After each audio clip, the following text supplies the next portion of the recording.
ఎంత ఇవ్వాలి అనేది వైద్యునికి తెలుస్తుంది, కానీ రోగికి అవేమీ తెలియవు. రోగి ముందు బెల్లాన్ని కోరతాడు. బెల్లం తీయగా ఉంటుంది, కానీ రోగులకు అది అపకారం చేస్తుంది.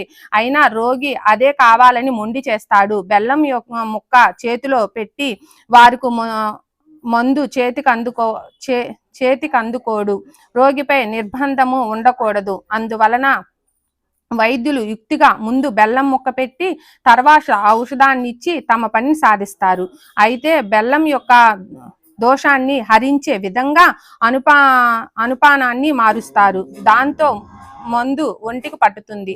బాబా పద్ధతి కూడా అదే, కానీ అందరి పట్ల అదే నియమం కాదు. భక్తుల అర్హతలను, స్వభావాలను, భక్తి శ్రద్ధలను, సేవను, ప్రేమను గమనించి వారికి అనుగ్రహాన్ని ప్రసాదించేవారు. బాబా యొక్క లీలలు అద్భుతం. వారు ఎవరిపైనైనా ఎప్పుడైనా ప్రసన్నులైతే వారికి ఎలా అనుగ్రహిస్తారో వినండి.